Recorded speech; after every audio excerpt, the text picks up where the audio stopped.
Pura Luca Viga, pumanaw na nga ba? Narito ang buong detalye.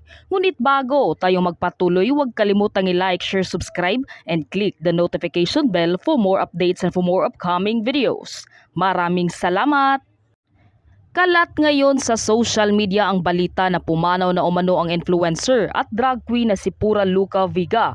Ngunit ang nakakagulat ay ang balitang ito ay tila ikinatuwa pa ng mga netizens. Lumabas kasi sa Facebook page ni Pinterest PH na ayon sa kanya, just in, pumanaw na ang Filipino artist, internet influencer, drag queen na si Amadios Fernando Pahente o mas kilalang si Pura Luca Viga. Naging kilala si Pura Luca Viga dahil sa controversial nitong Ama Namin performance na hindi nagustuhan ng masang Katoliko.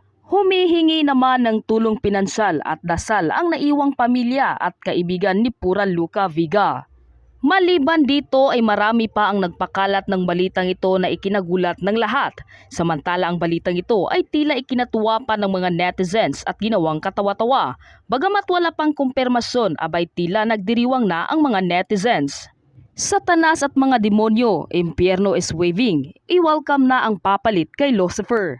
Ang masamang damo ay di namamatay, matik mabubuhay yan after 3 days. Samantala may ilan rin na pumalag at pinagtanggol si Pura laban sa ilang netizens. Lahat tayo hindi perpekto, dapat irespeto natin bawat isa. May kanya-kanya tayong isip, kung nagawa niya man iyon, siya na ang may pananagutan sa Diyos. Kung anong laki na nagawa niyang mali, walang pinagkaiba sa ibang tao na nagkomento ng hindi maganda. Hindi tayo perpekto, huwag kayong magmalinis. Bagamat wala pang opisyal na pahayag mula sa pamilya ni Pura Luca Viga at wala pang kumpirmasyon na tila ito ay pumanaw na at mukhang ito ay fake news lamang, ngunit ang mga netizens ay makikitang tuwang-tuwa pa. Ikaw, ano ang masasabi mo sa video ito? Mag-iwan ng komento sa baba.